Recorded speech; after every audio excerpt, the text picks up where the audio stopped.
चलिए, और आगे आपको मोदी सरकार के इन 12 सालों की कहानी से जुड़ी हमारी एक रिपोर्ट भी आपको दिखाएंगे। लेकिन अभी विश्लेषण करते हैं प्रधानमंत्री नरेंद्र मोदी के संबोधन का, और शुरुआत करते हैं आज के मेहमानों के स्वागत के साथ। स्वागत करते हैं, हमारे साथ जुड़ रहे हैं अजय बग्गा सर, जाने माने मार्केट एक्सपर्ट हैं। बग्गा सर, गुड इवनिंग, बहुत बहुत स्वागत है आपका। सुभाष चंद्र गर्ग सर हमारे साथ हैं, पूर्व वित्त सचिव और आर्थिक मामलों के जाने माने जानकार। बहुत बहुत स्वागत है गर्ग सर आपका, good evening. Atul Joshi sir हमारे साथ हैं, founder and CEO oyster capital के। और colonel retired Saurabh Sanyal sir हमारे साथ हैं, सेक्रेटरी जनरल एसोचैम के। Colonel Sanyal sir, good evening, बहुत बहुत स्वागत है आपका। जोशी सर, आपको भी नमस्कार, गुड इवनिंग, स्वागत है सर आपका भी। बग्गा सर, दो बड़ी दिलचस्प बातें। ऐसे तो मोदी जी का भाषण काफ़ी बड़ा है, उसका विश्लेषण भी बड़ा होना चाहिए, बट जो अभी उन्होंने ताज़ा जो बयान दिया, और उन्होंने कहा कि जिस्ट ये है इन 12 सालों का कि ये आंकड़ों की कहानी नहीं है, बल्कि पूरे देश ने पूरी क्षमता के साथ दौड़ना शुरू किया, लक्ष्य बड़े बड़े तय करने शुरू किए, और जो भी उपलब्धि हमने हासिल की है वैश्विक अस्थिरता और अशांति के दौर में हासिल की है। ये उनकी तरफ से ये 12 सालों का जिस्ट है। आप सहमत हैं सर उनके स्टेटमेंट से?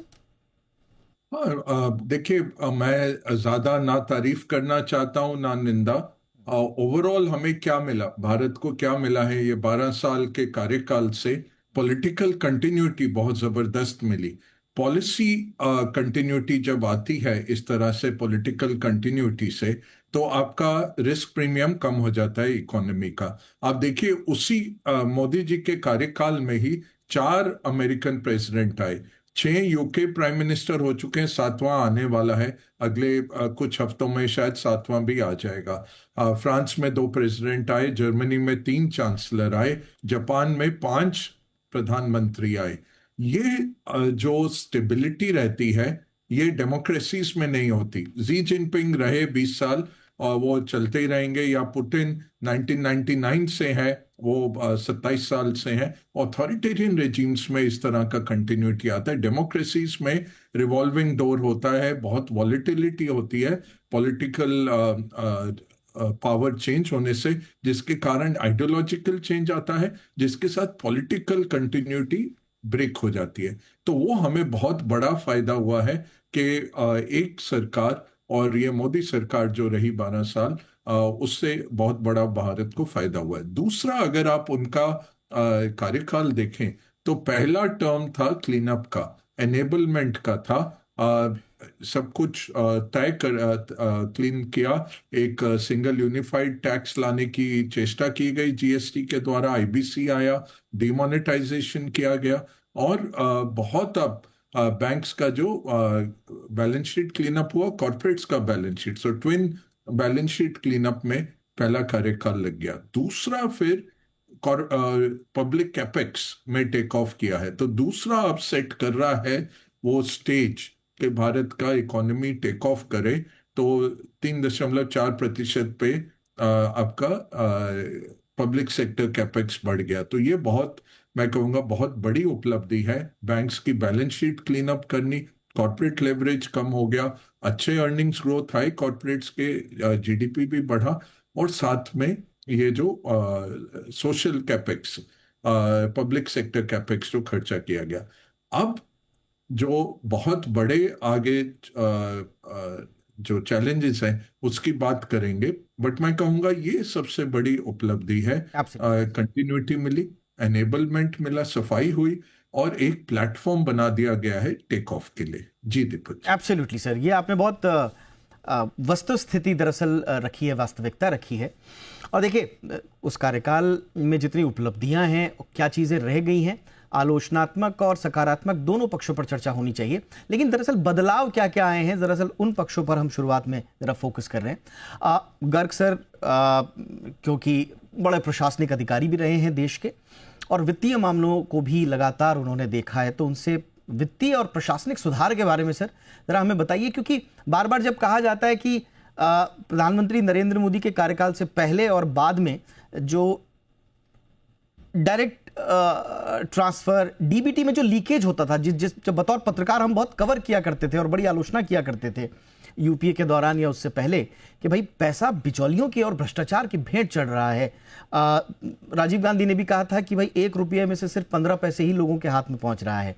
अब सरकार का ये दावा है कि जन आधार मोबाइल, ये जो जैम का पूरा ताना बाना खींचा गया है, उसके जरिए 34 लाख करोड़ रुपए हमने सीधे लाभार्थियों के खाते में भेज दिए, 3 लाख करोड़ की हमने चोरी रोकी है। तो क्या आप लगता है सर आपको कि ये वित्तीय और प्रशासनिक सुधार की दृष्टि से कुछ अमूलचूल परिवर्तन हुए हैं? देखिए, बहुत बड़ा देश है, 140 करोड़ लोग रहते हैं, वो सब काम करते हैं, बहुत बिजनेसेस हैं, लाखों करोड़ों। देश में वित्तीय दृष्टिकोण से, आर्थिक दृष्टिकोण से ये जो सारी पावर काम करती है, उससे देश में विकास होता है, देश में समृद्धि आती है। प्रधानमंत्री, मंत्रिमंडल, उसका अपना रोल रहता है, लेकिन ये कहीं इम्प्रेशन अगर बनता है कि केवल एक प्रधानमंत्री के कार्यकाल को लंबा होने से ये सारे पॉजिटिव फर्क आते हैं, तो वो सोचना गलत होगा। ये हम सब ये बहुत बड़ा देश है, बहुत बहुत सारे लोग काम करते हैं। दूसरा, किसी भी समय को आप ले लीजिए, तो इस देश में बहुत सारी पॉजिटिव चीज़ें होती हैं और कई सारी चीज़ें कमज़ोर भी होती हैं। कोई ऐसी सरकार नहीं हुई देश में, इंक्लूडिंग नरेंद्र मोदी गवर्नमेंट, कि जिसमें केवल पॉजिटिव ही प्रोग्रेस हुई हो और नेगेटिव साइड में नहीं बढ़े हैं। आपने मुझसे सवाल सीमित एक क्षेत्र कर दिया कि पेमेंट सिस्टम्स में, फाइनेंशियल सिस्टम्स में, सर दरअसल सर ये सबसे पहले ना सर, ये लीकेज की बात बहुत होती है। आ रहा हूं मैं उसी पे। हाँ, तो उस क्षेत्र पे अगर आप थोड़ा फोकस किया जाए तो देखिए, देश में पूरा सिस्टम बना कि किस तरह से लोगों को बेनिफिट। जब हम शुरुआत की देश की आज़ादी के समय, तो देश में 80-85% लोग गरीब थे। हमारे यहाँ पे खाना भी पूरा उपलब्ध नहीं हुआ करता था। लाल बहादुर शास्त्री के टाइम तक उस समय तक भी देश में इतना गेहूं भी नहीं था कि प्रधानमंत्री को कई बार ये कहना पड़ता था कि एक टाइम का खाना खा लीजिए ताकि सब लोग। तो हम बहुत कमज़ोर स्थिति से शुरू हुए। सभी सरकारों ने अपने प्रयास करके उसमें इम्प्रूवमेंट करने की कोशिश की और धीरे धीरे देश में ऐसी व्यवस्था बनी। एग्रीकल्चर में हम आत्मनिर्भर हो गए, हमने एक्सपोर्टर बन गए, गरीबी में काफ़ी परिवर्तन आया। तो जब तक 2014 में आए तो बहुत सारा काम हो चुका था, बहुत सारी एक्सपेरिमेंटेशंस भी हो गई। अब उन्होंने इसको आगे बढ़ाया और एक ये जो चीज़ उस समय देश में डिबेट हुआ करती थी कि भैया आप सीधे बेनिफिट, क्योंकि बैंकों का सिस्टम तब तक बन चुका था, इलेक्ट्रॉनिक सिस्टम आने शुरू हो गए थे, डिजिटल ट्रांसफर्स होना शुरू हुआ। आप एक अगर राशन कार्ड के भी इतिहास में जाओ तो राशन कार्ड जब बना और उसके बाद राशन कार्ड को डिजिटल करके गेहूं चावल जो हम पीडीएस के सिस्टम से देते हैं उसको आप डिजिटली देने की स्थिति में ये 2004, 5, 6, उसके बाद ही 2007 के बाद हम आना शुरू हुए। तो जो इसी तरह से मोबाइल फोन्स देश में पहले दशक तक नहीं थे, दूसरे दशक से ही ये टेक्नोलॉजी दुनिया में आई, डिजिटल ट्रांसफर की टेक्नोलॉजी। तो आप अगर इन सब चीज़ों का उपयोग करते हैं और उससे इस पूरी जर्नी को आगे बढ़ाते हैं तो बड़ा अच्छी बात है। अब इसमें जो ये ट्रांसफॉर्मेशन हुआ कि आपने बहुत सारी चीजें डिजिटल ट्रांसफर होने लगी बैंकों के माध्यम से, उसमें निश्चित रूप से जो लीकेज है वो कम हुई है। लेकिन हमें दूसरी तरफ भी ये देखना चाहिए कि उन अकाउंट्स में जो हम पैसा ट्रांसफर कर रहे हैं या उस अकाउंट से पैसा निकालने के बाद वो पैसा उसके हाथ में आता है या नहीं आता है, वहां पे अभी आपने दुरुस्त फरमाया सर, एब्सोल्युटली आपने दुरुस्त फरमाया कि कुछ उपलब्धियां भी हैं तो कुछ नई किस्म की चुनौतियां भी वो भी ऊपरी हैं, तो उनको भी अब फिक्स करना पड़ेगा या उन पे कम से कम बात करनी पड़ेगी। दुरुस्त फरमाया सर आपने। मैं अब अतुल जोशी सर के पास उनके ओपनिंग रिमार्क्स के लिए जा रहा हूं। सर आप कैसे असेस करते हैं? अच्छा, अतुल सर के पास हम जाएंगे, हम कर्नल सान्याल सर के पास जाते हैं। सर ओवरऑल आप इंडस्ट्री के पॉइंट ऑफ व्यू से, कर्नल सान्याल सर आप कैसे देख रहे हैं ओवरऑल? कहा यह जा रहा है कि गवर्नेंस से हमने उद्योगों को रफ्तार दी है और देश में ईज ऑफ डूइंग बिजनेस का एक माहौल बना है, एंटरप्रेन्योरशिप का एक नया माहौल बना है। इंडस्ट्री किस तरह से मोदी साहब के इन 12 साल के कार्यकाल को देख रही है?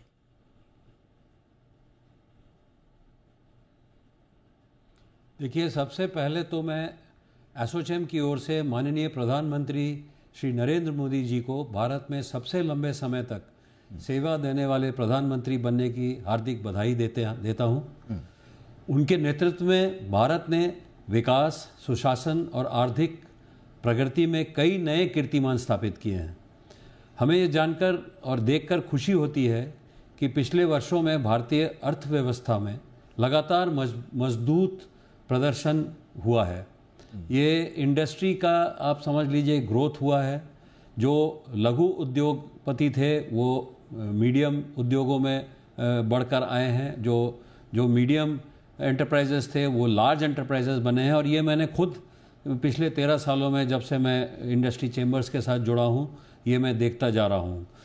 कुछ परफॉर्मेंस के जो आंकड़े हैं उनके बारे में मैं बताना चाहूँगा। 2013-14 में जब मोदी सरकार आई और बड़े बहुमत से उन्होंने ये इलेक्शंस जीते, उस वक्त जीडीपी का जो साइज़ था वो USD 1.9 ट्रिलियन डॉलर था और साल 2025-26 में जो जीडीपी का जो साइज़ है वो USD 4.1 ट्रिलियन डॉलर्स है। ये मोर देन डबल ये बढ़ा है। उसी तरह से अगर ग्रोथ रेट देखें तो 6.4% था 2013-14 में और आज अभी जो ग्रोथ रेट आया है वो 7.7% पर है। तो ये आंकड़े बताते हैं कि मोदी जी के सरकार में और आदरणीय प्रधानमंत्री जी के नेतृत्व में किस तरह का ग्रोथ रेट, और ये इंडस्ट्री ही नहीं बाकी सारे सेक्टर्स की बात है, अभी ये ग्रोथ रेट बढ़ता गया है। उसी तरह से पर कैपिटा इनकम पहले USD 1433 थी और आज के डेट में USD 2675 है। तो मैन्युफैक्चरिंग सेक्टर में भी पहले नेगेटिव में ग्रोथ रेट था, 0.7% था, वो बढ़कर आज 10.7% हुआ है। सर्विसेज सेक्टर में भी जो आंकड़े हैं वो पहले 2013-14 में 7.8% था, आज बढ़कर 9.3% हुआ है। एक्सपोर्ट्स जो एक्सटर्नल सेक्टर है, एक्सपोर्ट्स में बहुत ही मतलब दुगने से ज़्यादा बढ़ोतरी हुई है। 2013-14 में USD 466 बिलियन था और आज जो है वो USD 860 बिलियन। निसंदेह सर, जो आप आंकड़े बता रहे हैं वो एक ऐसी तस्वीर पेश करते हैं जो कि इन 12 सालों में ट्रांसफॉर्मेशन की कहानी बयां करते हैं। सर, हम आएंगे और कुछ चुनौतियों पर भी बात करेंगे। बग्गा सर, आपके पास आ रहा हूं क्योंकि हम थोड़ा सा शेयर बाजार का भी एक ट्रैजेक्टरी का जब हम तुलनात्मक अध्ययन करते हैं तो मार्केट कैपिटलाइजेशन के हिसाब से आप कैसे देख रहे हैं? आई मीन डेटा तो स्पष्ट कहता है कि 2014 में हम 1.3 ट्रिलियन डॉलर पर थे, आज 26 में हमने 5 ट्रिलियन डॉलर को पार कर दिया। लेकिन जैसा आर्ग्यूमेंट अभी गर्ग सर भी दे रहे थे कि ये तो ग्रोथ स्टोरी का पार्ट है जिसमें सबकी भागीदारी है, बट आपको लगता है कि मोदी जी के आने के बाद कुछ सच में कुछ स्ट्रक्चरल चेंजेस हुए हैं, कुछ ढांचागत सुधार हुआ है जिसकी वजह से चाहे डीमैट अकाउंट हो 2 करोड़ से बढ़कर के 15 करोड़ के प्लस हो गए हैं, या फिर मार्केट कैपिटलाइजेशन के नजरिए से आप शेयर बाजार की इस ट्रैजेक्टरी को कैसे देख रहे हैं कार्यकाल के तुलनात्मक अध्ययन के नजरिए से? बग्गा सर, देखिए, मैं ऐसे रीड आउट नहीं करूंगा कि वो तो सारे हमारे दर्शक देख लेते हैं डेटा, तो ये प्लेटफॉर्म नहीं होना चाहिए जैसे एसोचैम के सेक्रेटरी जनरल रीड आउट कर रहे हैं, वो नहीं है। हम यहाँ एनालिसिस करने आए हैं, अपना इन्फ्रेंस देने आए हैं।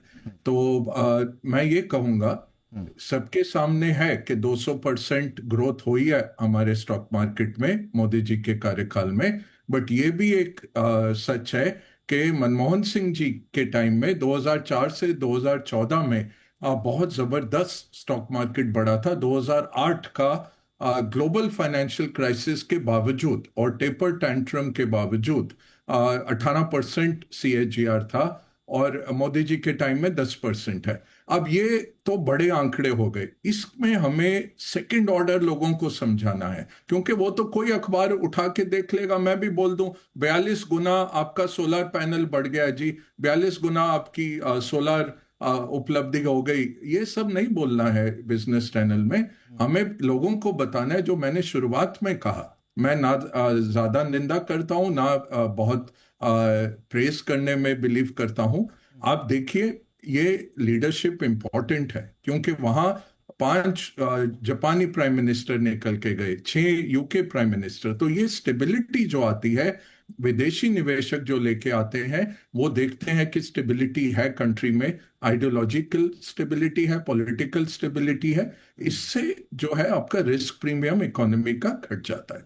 दूसरा, इस कार्यकाल में बहुत बड़ा एक संकट आया जो 100 साल का संकट था, जो कि कोविड था। और जिस तरह से इस सरकार ने उसमें आवाम की रक्षा की और वैक्सीन डिप्लोमेसी जो हमने की कि दुनिया भर में वैक्सीन हमने बांटा, वो एक याद रहेगा। अब देखिए, तेल के टाइम अफ्रीकन सारे आके हमें तेल दे रहे हैं क्योंकि उनको याद है किसने उनको वैक्सीन दिया।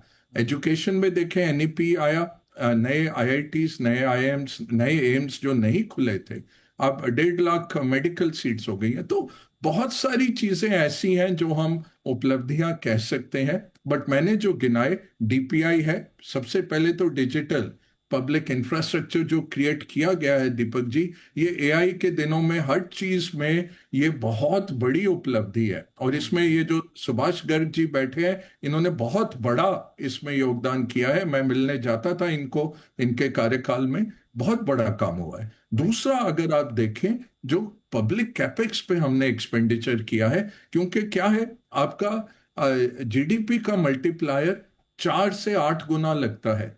तो आप जब सड़कें बनाते हैं, जब 160 आप एयरपोर्ट बना देते हैं, जब आप पोर्ट्स बनाते हैं, पोर्ट की टनेज देखिए 5 गुना बढ़ गई।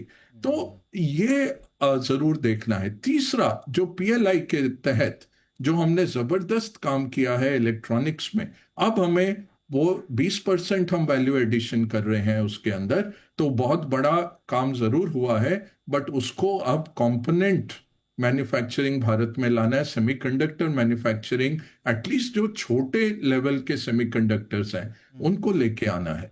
जहां हम नहीं कर पाए, फार्म लॉस, लैंड लॉस और लेबर लॉस, ये बहुत मुश्किल है। तो इसलिए मैं कहूंगा कि आगे चल के भी हम इंक्रीमेंटल देखेंगे, एडमिनिस्ट्रेटिव टर्म्स में स्ट्रीमलाइनिंग देखेंगे कि ईज ऑफ डूइंग बिजनेस आता रहे, ईज ऑफ लिविंग आता रहे सिटीजन्स के लिए। और ये डिजिटाइजेशन ऑफ लैंड रिकॉर्ड से करने पड़ेंगे। लैंड रिफॉर्म तो नहीं होगा, लेबर रिफॉर्म भी बहुत मुश्किल है, वो पार्टी वोट आउट हो जाएगी जो भी इसको ट्राई करेगी। फार्म लॉज में हमने देखा लॉजिकल थे, बट इतना रोष आ गया लोगों में, यहां तक मैं जिससे भी मिलता था वो कहते नहीं जी हमारी लैंड सरकार ले लेगी, ये एक तरीके का है। तो ये तीनों नहीं होंगे, इंक्रीमेंटल आएगा।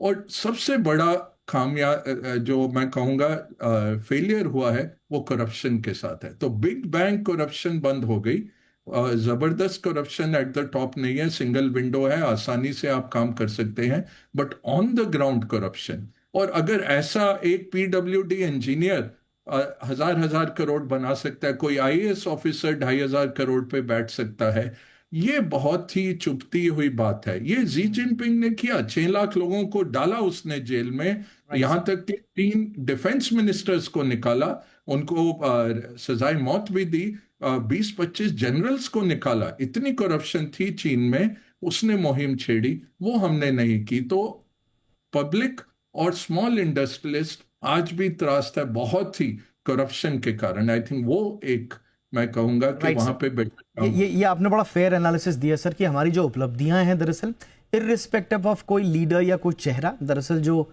हमने ट्रांसफॉर्मेशंस देखे हैं और उसमें भी जो चीज़ें रह गई हैं, ये एक बड़ा बैलेंस व्यू हमारे सामने आया।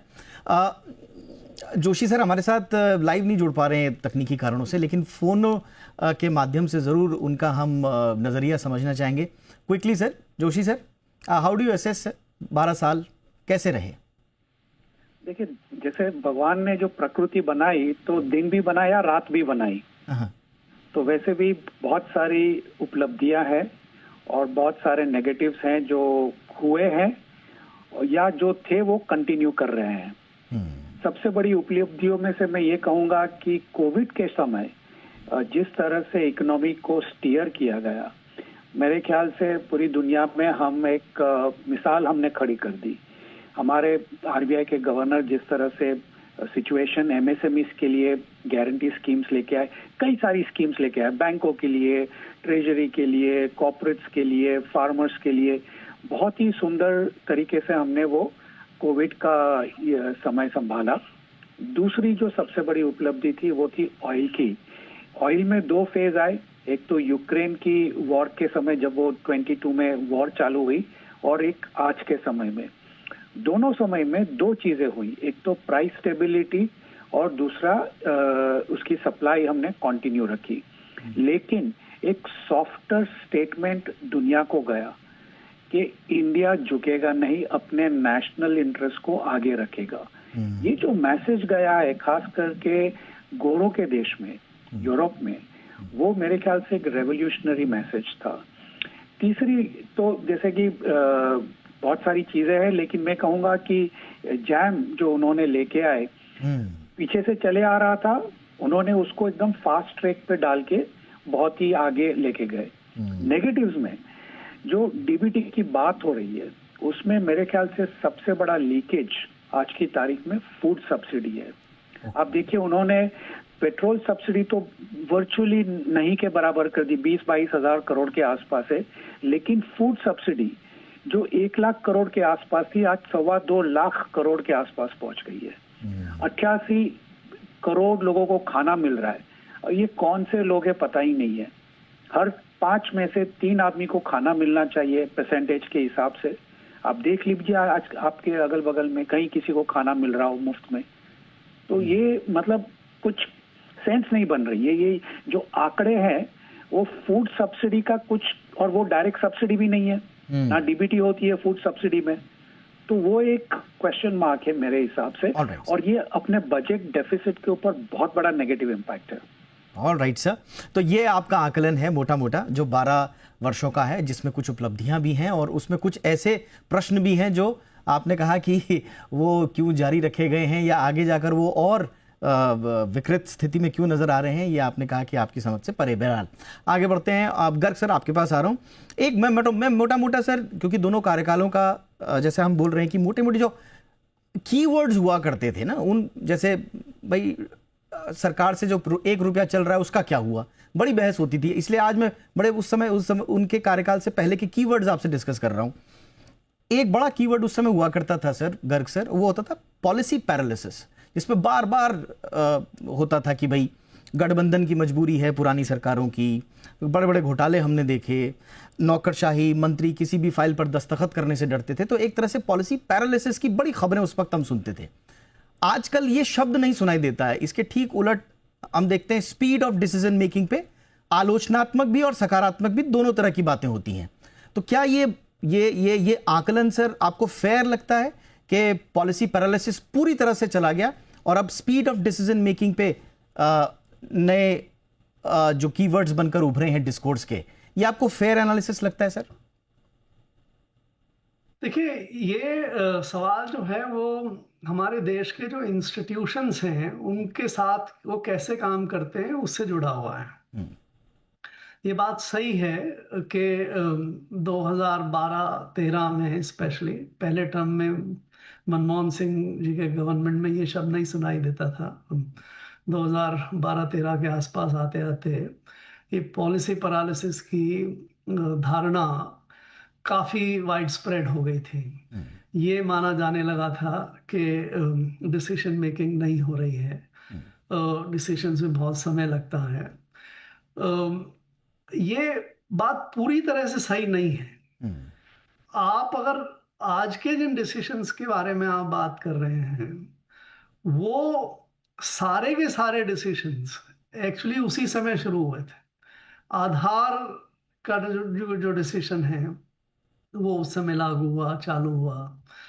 बहुत सारे जो विदेशी इन्वेस्टमेंट में आने के जो 2004 से 2010-12 तक का पीरियड था, उस समय देश में जितना विदेशी इन्वेस्टमेंट आया, हमारी जीडीपी के मुकाबले एफडीआई का रेशो करीब करीब 3.25% हो गया था। आज के दिन वो घट के 2% है। सो पूरी तरह से सही नहीं है, लेकिन माहौल ये बन गया था, ये निश्चित, ये बात सही है। अब आप आज के समय पे अगर जब आते हैं तो ये बात बताई जा रही है, ये दिखता है कि डिसीजन हो रहे हैं, लेकिन अगर आप इंस्टीट्यूशंस जो डिसीजंस कर रहे हैं, अब आज एक आपको उदाहरण के रूप में मैं आपको दूं कि उस समय सीएजी बहुत एक्टिवली रिपोर्ट दिया करते थे। आपने उसमें 2G में देखा, आपने कोल में देखा। आजकल अभी आप कभी सुनते हैं सीएजी ने कोई निर्णय किया, सीएजी ने कोई रिपोर्ट दी? दूसरा, आपके जो कोर्ट्स हैं उस समय आपके बहुत सारे डिसीजंस को रोकते थे। आप 2G के डिसीजंस में किसने कैंसिल किए? वो सारे के सारे लाइसेंसेस। कोल ब्लॉक्स किसने कैंसिल किए? वो कोर्ट्स ने कैंसिल किए। आज के दिन आप अगर कोर्ट्स में जाएं तो कैसे ही डिसीजंस हो, चाहे बंगाल में 27 लाख लोगों को इलेक्शन वोट देने से वंचित कर दिया जाए, लेकिन कोर्ट उस पर भी स्टाम्प लगा देता है जी। तो जिस तरह से इंस्टीट्यूशंस को आज रेगुलेट करके पूरी की पूरी ब्यूरोक्रेसी आज के दिन अगर आप देखेंगे तो वो किसी भी चीज को साइन करने में या किसी भी निर्णय को आगे बढ़ाने में कोई एग्जामिनेशन करने के लिए तैयार नहीं है कि उसका निर्णय पक्ष में है या। मैं आपको एक उदाहरण दूं कि अभी सरकार ने अनाउंस किया कि हम ये रिजर्व बैंक की तरफ से भी वो अनाउंसमेंट आया कि हम जो PSUs हैं जी। उनको बाहर से बोरो करने के लिए RBI उसको हेजिंग की कॉस्ट आधी दे देगा। ओके। अब ये डिसीजन देश के हित में है या देश के हित में नहीं है? आप PSUs को दे रहे हैं। सर एक छोटा सा आर्गुमेंट के लिए अलाउ कीजिए मुझे, सर एक छोटे से आर्गुमेंट के लिए अलाउ कीजिए। मैं थोड़ा बड़ी पिक्चर समझना चाह रहा था सर। निसंदेह सर अगर हम बारीकियों में उतरेंगे तो बहुत सारे हमें ऐसे पक्ष मिलेंगे जहां पर काम करना अभी बहुत बाकी है और उन डिसीजंस को हमें तौलना पड़ेगा कि दरअसल ये डिसीजन सही है भी या नहीं है। बट मैं मोटी मोटी तस्वीर, जैसे मोटा एक आंकड़ा उस समय हुआ करता था कि 2014 से पहले 100 करोड़ के ऊपर के जितने भी प्रोजेक्ट्स हैं वो 60% प्रोजेक्ट लटके हुए थे, मतलब डिसीजन ही नहीं होता था। ऐसी ही बातों से पॉलिसी पैरालिसिस की उलाहनाएं दी जाती थी। यहां पर अब आने के बाद कहा जा रहा है कि साहब जो 12 किलोमीटर 13 किलोमीटर पर डे की रोड आप बनाते थे, आज वो 35 किलोमीटर 40 किलोमीटर तक चली गई है। स्पीड बहुत हो रहा है, प्रोजेक्ट्स का अप्रूवल बड़ी तेजी से हो रहा है। ये मोटी मोटी तस्वीरों में, इस मोटी तस्वीर में क्या आकलन फिट बैठता है सर? बारीकियों में तो सर बहुत सारी चीजें निकलेंगी।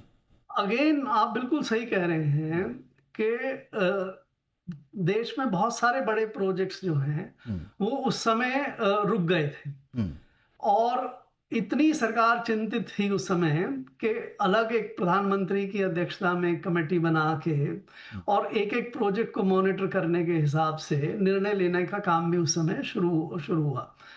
आज भी प्रोजेक्ट्स बहुत रुके हुए हैं। अच्छा। आज प्रगति होती है, आप प्रगति की अगर बैठकों की समीक्षा करेंगे तो और वही आंकड़े अगर जो आज के दिन आपको प्रोग्राम इम्प्लीमेंटेशन देता है तो आज भी बहुत सारे प्रोजेक्ट्स पेंडिंग है, ऐसा नहीं है। इसी तरह से आपने ये रोड्स के बारे में बात की। अब 2000 ये अटल बिहारी जी के टाइम में शुरू हुई थी ये रोड्स का कार्यक्रम। उस समय आप जीरो से शुरुआत करते थे, किलोमीटर के टर्म्स में अगर आप देखें तो प्रैक्टिकली बहुत कम, बिकॉज शुरुआत ही उस समय हुई थी। उसको बढ़ा के आप 12, 13, 15 पे लेके गए, अब उसको और बढ़ा के 24, 25 लेके आ गए। लेकिन अगर आप पिछले 3-4 साल का अगर आप देखें तो वो जो रोड कंस्ट्रक्शन है वो वापस से कम हो गया है। रोड पे सरकार ने बजट देना बंद कर दिया है। रोड का जो बजट दिया जा रहा है वो NHAI का कर्जा चुकाने में काम आ रहा है, रोड बनाने में नहीं आ रहा है काम। समय बदलता है जी। कुछ चीजें अपनी पेस बढ़ाती हैं, जैसे रोड्स में पहले और दूसरे टर्म में हुआ, लेकिन रोड्स में वापस है इसी तरह। आप ये केवल कुछ सिलेक्ट आंकड़े लेके ये कहें कि उस अब ये सारी चीज के देखो अल्टीमेटली ओके सर। कैप्चर किस में हो जाता है, राइट सर। ग्रोथ में। अगर ग्रोथ में इन सब इन्वेस्टमेंट्स का, इन सब का ग्रोथ में क्या असर होता है? 10 साल के जो मनमोहन सिंह जी के टर्म में है, जी वो IMF के आंकड़ों के हिसाब से 11% प्रति साल की आपकी ग्रोथ रेट रही। अब 12 साल में अभी हमारी 6 से 7% ग्रोथ रेट है डॉलर टर्म्स। तो सब चीजों का देखिए, मैं फेयर एनालिसिस करना चाहता हूं। Right sir. मुझे ओके किसी सर। व्यक्ति विशेष की स्तुति करने में कोई इंटरेस्ट नहीं है। नहीं सर, और एक ना फेयर ही- एनालिसिस के लिए हम यहाँ पर बैठे हुए हैं सर। ठीक है सर, आपने अपना पॉइंट रखा। सान्याल सर, अब आपके पास आ रहा हूँ। एक बार कहा जाता है कि भाई सरकारी निवेश तो बहुत बड़ा है, बग्गा सर ने उसका जिक्र भी किया, लेकिन फिर बार बार एक कंपैरिजन जो बार बार होता है कि सरकारी निवेश के मामले में, कैपेक्स के निवेश के मामले में इंटेंशन सरकार का पॉजिटिव दिखता है और वो धरातल पर दिखाई भी देता है इन टर्म्स ऑफ नंबर्स हो या फैक्ट्स हो। बट जब प्राइवेट निवेश की बात आती है, निजी निवेश की बात आती है, तो उतना उत्साह दिखता नहीं। तो फिर लोग ये भी कहते हैं कि ये ग्रोथ स्टोरी अगर इतनी ही स्ट्रांग है तो फिर प्राइवेट निवेश क्यों नहीं आ रहा है, सिर्फ सरकारी निवेश के भरोसे ही क्यों ये गाड़ी चल रही है देश की? तो क्या उद्योग इसको देखता है सर, और उद्योग इस ग्रोथ स्टोरी में सम्मिलित क्यों नहीं हो पा रहा है इन्वेस्टमेंट के पॉइंट ऑफ व्यू से?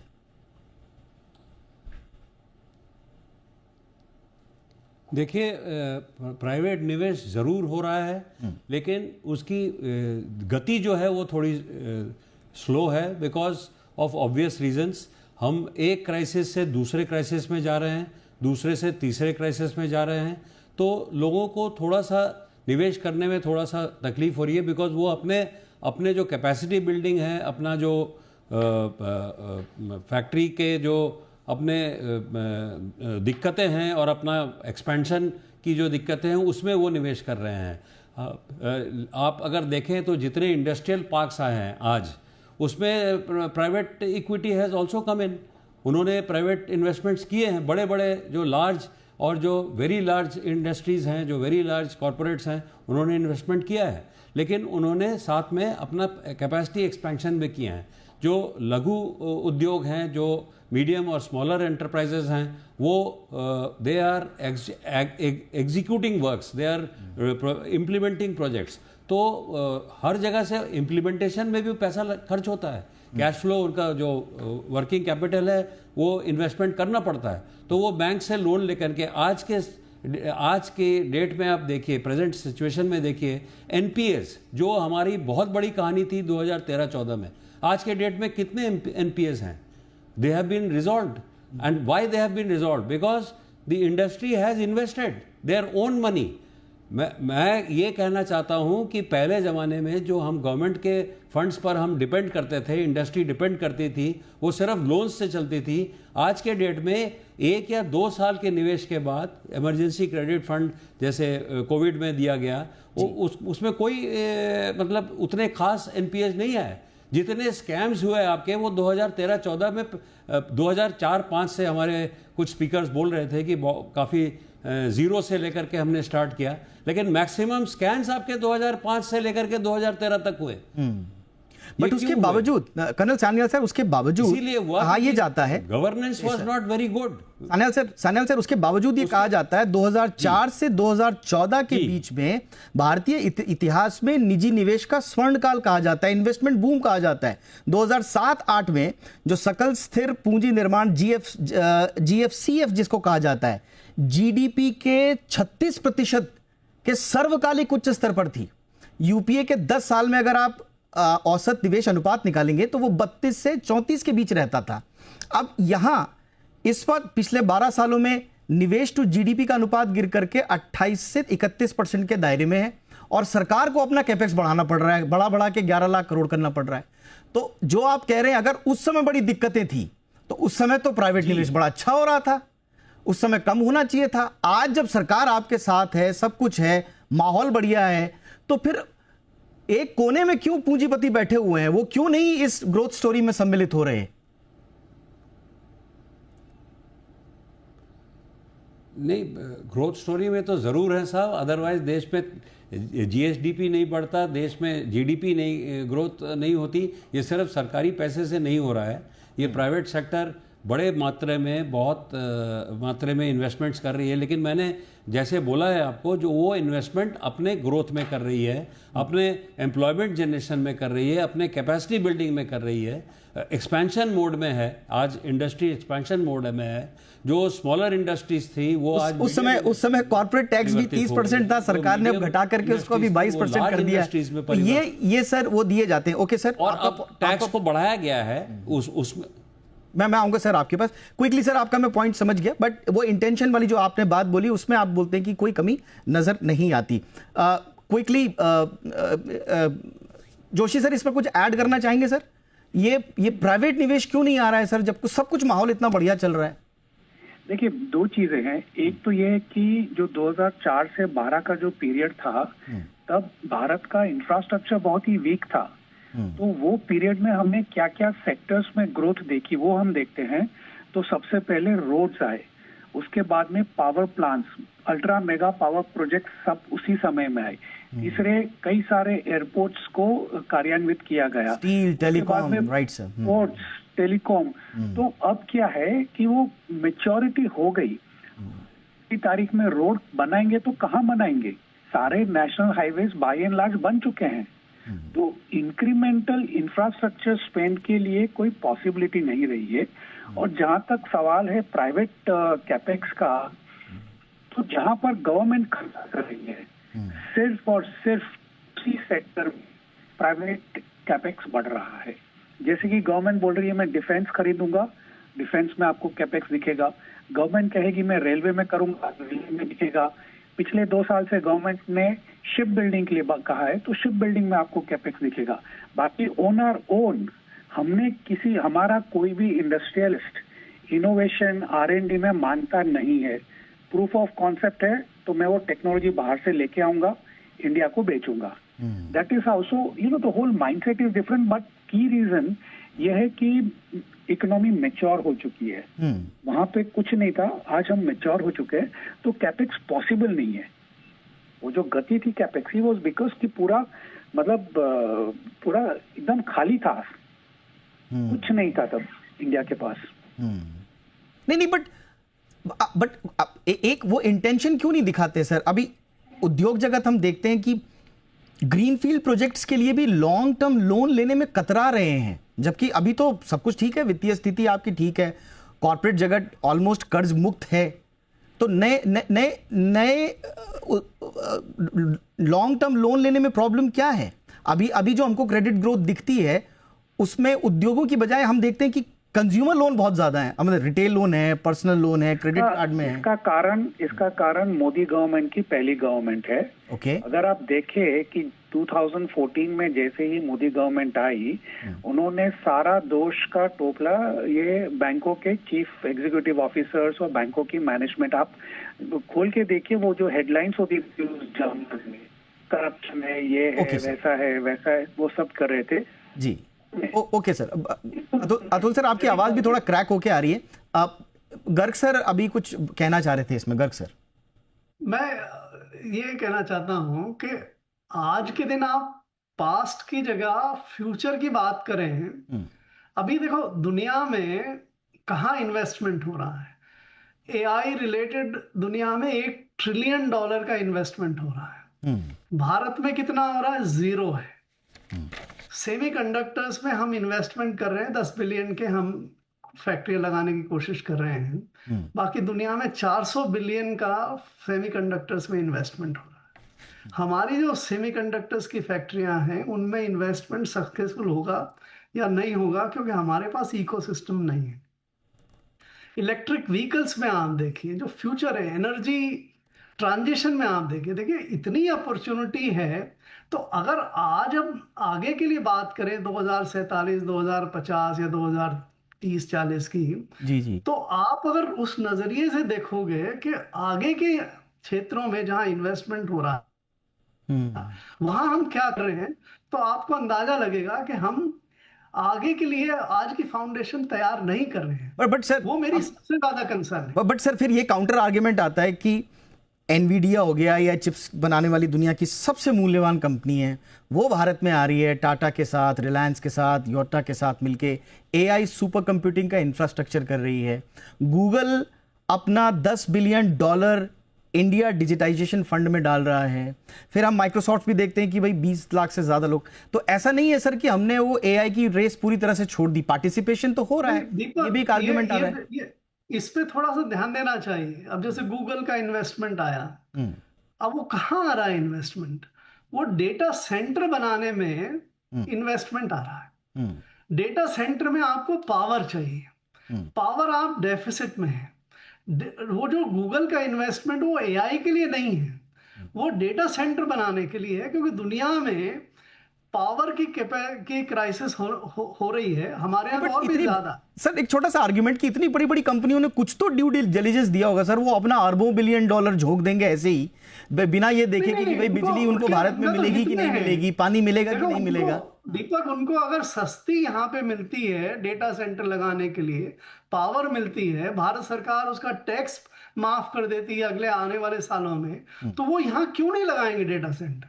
बट वो डेटा सेंटर का investment is not the AI investment. तो आप अगर फ्यूचर के हिसाब से देखेंगे तो जो इन्वेस्टेबल एरिया है, उन इन्वेस्टमेंट एरिया में हम नहीं कर रहे हैं। हमें फ्यूचर का सोचना चाहिए, बजाय कि पास्ट में कंपैरिजन करके, वो भी जैसे मैंने कहा वो उतना फेयर नहीं है। तो हम आगे बढ़े और उसके लिए हमारी तैयारी क्या है? यानी कि एब्सोल्युटली सर, यानी कि आपका आर्गुमेंट है कि हम कंज्यूमर बनकर न रह जाएं, प्रोड्यूसर बनने की दिशा में भी सोचें और उसमें स्ट्रक्चरल चेंजेस करें। बगैर सर टू सम अप, अब जब गर्ग सर ने फ्यूचर की बात छेड़ी दी है, तो सर अब कितने उम्मीद रखें फ्यूचर में, और कहां कहां सर पंचर ठीक करने हैं अभी? मौका है, यही 2 साल है। पॉलिटिकल कैपिटल आपका मैक्सिमम पे है, बंगाल फतेह हो गया, अगले साल यूपी आ रहा है, उसके बाद 29 के लिए तैयारी करनी है। तो 28 तक आपके पास मौका है, जो कर पाए तो कर पाए इस कार्यकाल में। तो अभी उम्मीद तो है दीपक जी, और यही है कि बिग बैंग कुछ नहीं होगा। लैंड को कोई नहीं छू सकता भारत में, फार्मर को कोई नहीं छू सकता, तो वो सब चीजें नहीं होंगी। बट इंक्रीमेंटलिज्म बहुत हो सकता है, एडमिनिस्ट्रेटिव स्ट्रीमलाइनिंग हो सकती है, और जो लोअर लेवल मुफस्सिल डिस्ट्रिक्ट लेवल की जो करप्शन है, जो आम नागरिक को या आम फैक्ट्री वाले को, आम सर्विस ओनर को जो रोज करप्शन फेस करनी पड़ रही है, उसके खिलाफ मुहिम चलाएं तो बहुत पॉपुलैरिटी आएगी। नौकरियां हासिल करनी बहुत मुश्किल है। ग्लोबली आप देख रहे हैं जॉबलेस ग्रोथ हो रहा है, इतना ऑटोमेशन हो रहा है, इतना डिजिटाइजेशन हो रहा है, 8 बिलियन लोग रह ही नहीं सकते दुनिया में। तो हम वो क्रिटिकल फेज तो दुनिया भर में पास कर चुके हैं। नौकरियां मुश्किल हैं, बट आप क्या कर सकते हैं, अपने बढ़ाएं, अपने आवाम का स्किल बढ़ाएं, एक्सपोर्ट करें। माइग्रेंट चाहिए दुनिया भर में, हमारे पास यंग पॉपुलेशन है, तो वो एक्सपोर्टेबल हो, और ऐसे प्रोसेस हो जहां उनको वीजा मिल सके, जहां वो कहीं जाके काम कर सके बाहर। नर्सें चाहिए लोगों को, डॉक्टर चाहिए, सब चीज की बहुत जरूरत है। ग्लोबल पॉपुलेशन डिक्लाइन है, हमारे पास यंग पॉपुलेशन है। तीसरा ये देखना है कि कहाँ कहाँ हम मैन्युफैक्चरिंग कर सकते हैं। तो जो इंपोर्ट सब्स्टिट्यूशन की बात पीयूष गोयल कह रहे हैं कि 100 ऐसी चीजें हम देखेंगे, हमें ऐसा देखना है कि हम चाइना नहीं कर सकते। जब 2000 में चाइना WTO में आया और चाइना ने हॉलो आउट कर दिया वेस्टर्न इकोनॉमीज को, दूसरा चाइना नहीं था।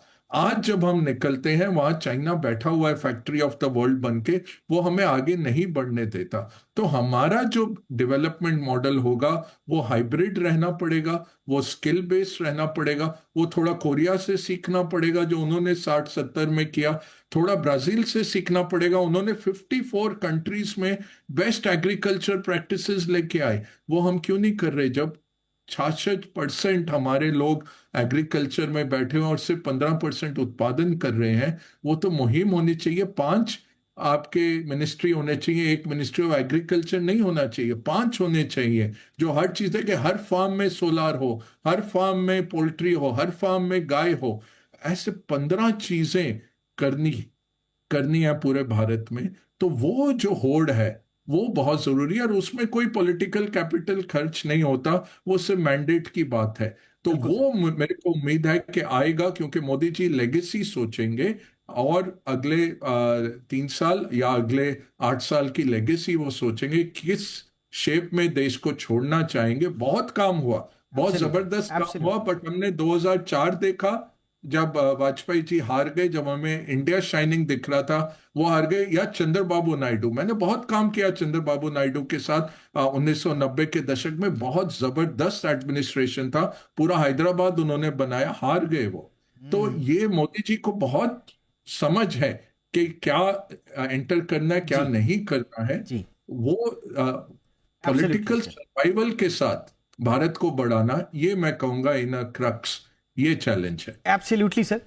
अगर आप कंपेयर करने लग जाएंगे तो फिर जैसा हम बातचीत कर भी रहे थे कि डीप डाउन जाकर बहुत सारे ऐसे पक्ष भी उतरेंगे जहां पर अभी बहुत सारा काम होना बाकी है, जहां पर लगेगा कि कुछ चीज़ें डीरेल हुई हैं या गलत हुई हैं, लेकिन कई चीज़ें ऐसी भी लगेगी कि वो समय के हिसाब से बेहतर स्थिति और यथावत जिसको कहते हैं कि वक्त की ज़रूरत के हिसाब से परफेक्टली डिज़ाइन की गई है। बट ओवरऑल अगर आप असेसमेंट करेंगे तो प्लेटफॉर्म तैयार हो रहा है, अपनी ग्रोथ स्टोरी भी है इसमें, और मोदी जी के कार्यकाल का भी इसमें श्रेय है।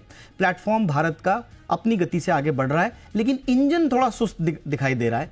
इस इंजन को हमें थोड़ा सा और रफ्तार देनी पड़ेगी अगर वैश्विक होड़ और दौड़ में हमें आगे बढ़ना है। तो अब आगे के कुछ सालों में इंजन कितनी रफ्तार पकड़ता है, इसकी उम्मीद हम भी करेंगे और उसका आकलन भी हम समय समय पर करते रहेंगे। फिलहाल आज के लिए आप सभी लोगों का बहुत बहुत शुक्रिया। कर्नल सान्याल सर, आपने समय निकाला। अजय बग्गा सर, बहुत बहुत शुक्रिया। गर्ग सर, अतुल जोशी सर, आप सभी का बहुत बहुत धन्यवाद आज चर्चा में शामिल होने के लिए। इस शो में इतना ही, इजाजत दीजिए। अपनी राय #ZEindia360 पर जरूर दीजिएगा। नमस्कार।